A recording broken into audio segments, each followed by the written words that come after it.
Hey, I want to welcome you to another episode of the Mission Matters Innovation Podcast, your source for all things innovation. My name is Adam Torres. You can follow me on Instagram at AskAdamTorres to keep up with my book releases, book tour schedule, signings, all that other good stuff. Always love to connect with you there.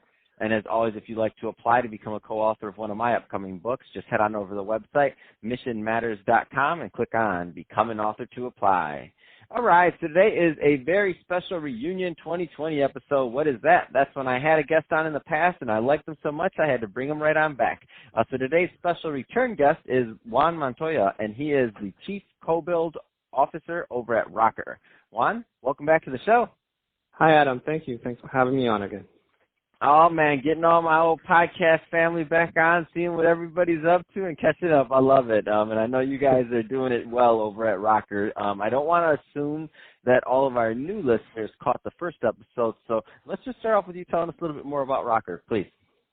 Yeah, so essentially Rocker is a company we founded about 9 years ago, and we're located in Miami, Florida, although we do have offices all over Latin America and in London as well. And what we do is basically what we like to call company building or venture building. And essentially what we have here is a platform or a set of like infrastructure, talent, methodologies that help you build technology companies faster and at a lower risk. So essentially make it possible to validate concepts for new businesses that leverages technology in the market in a way that's de-risked as possible. And we do that for entrepreneurs. We do that for corporations that are looking to do new sort of like corporate innovation and new venture building. And we do it for angel investors who are looking for a better way to sort of search for and allocate money in promising ideas or concepts without sort of having to go through the pain of finding small companies and groups of people and sort of investing across what we call spraying and praying their money around a bunch of different companies, right? So we use that infrastructure that I was describing to essentially build new companies around technology with these sets of people, companies, entrepreneurs, investors. Can you talk about, because I don't want to assume, because a lot of people listening to this right now, they maybe didn't know that an alternative like a company like Rocker even existed. They thought that spraying and praying with their money was just how it's done. You have to test. You have to do all these other things, which obviously testing is part of it. But can you talk about a little bit more about what it means to use a company that has an established methodology like Rocker? I think what it means in the end is you're going to save yourself a lot of pain and a lot of time.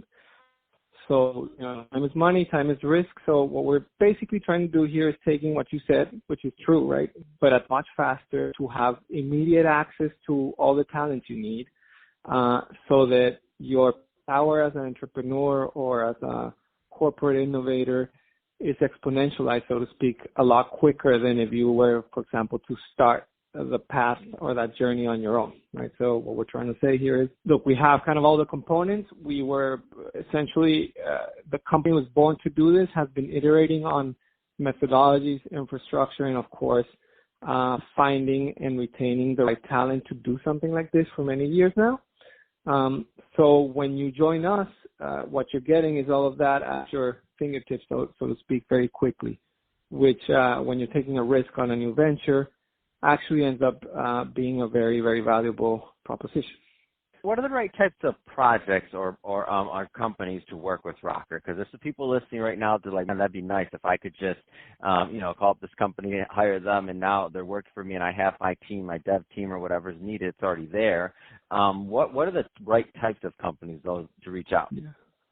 Yeah. So I think from a corporate innovation perspective, we work with all kinds of companies. We've worked with very large publicly traded U.S. companies. We've worked with medium to large size Latin American companies and even European companies. From that perspective, it's really anyone who's looking to innovate, who maybe is looking for an alternative to hiring expensive management consultants, to the typical digital transformation path, which is not, it doesn't involve, by and large, looking for new concepts and building them quickly, right? So that's one set of companies we work with, and that, we've worked across all kinds of industries, retail, technology, commodities, logistics, right? So all kinds of very traditional and not so traditional businesses. And then from the what we build perspective, we focus very much on what we call software-driven technologies that are what we call exponential, right? So using new technologies that are mostly software-related, things like blockchain, things like machine learning, computer vision, things like connected devices, and sort of a lot of platform-type businesses that you perhaps digitalize transactions or relationships that used to rely heavily on physical assets, that kind of give companies a new sort of way to do business that leverages technology and that is potentially will transform either their existing business or create new ones, right? So that's essentially what we focus on. And we do it for a wide range of people and companies, like I said.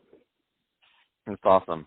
And so if somebody's listening to this and they want to connect and they want to follow up and see how they can work with Rocker, I mean, what are some of the best ways for them to reach out? To reach out to me directly, and that would be at my name, Juan, at rocker.com, and that's spelled ROKK3R.com. And I would leave that as the best way to just reach out directly to me and tell us what you need or how we can be useful. Fantastic. So final question, Juan, any plans or any specific things you want to get out there that are going on at Rocker in 2020? What's your vision for the company? Well, our vision for the company is to continue to grow pretty significantly. I think we've, over the last few years, created and proven a value proposition that seems to have a fit in the market. And we think and believe, like I said, I think in our last episode, that Latin America is a hot place for a lot of innovation, a lot of opportunity, and a lot of interesting problem solving. So we expect to grow there as well as in the United States and other places. But essentially, the plan is to grow. We have plans to open new offices. So the plan is essentially to grow and hopefully build more and more useful and valuable companies. Man, that's awesome. Well, hey, Juan, it's been awesome catching up with you and bringing you back for this 2020 episode. Can't wait to have you back on in 2021, see what's going on and what Rocker's been doing then. And then to the audience, as always, thanks for tuning in. Hope you got a lot of value out of this. If you did, don't forget to subscribe to the podcast, leave me a review on the Apple iTunes Store, and if you're watching this on our YouTube channel, Mission Matters Innovation, definitely get to subscribe there and leave us some comments on the video. Let us know what kind of businesses you're working on. Love to engage with you there. And Juan, thanks again for coming back on the show.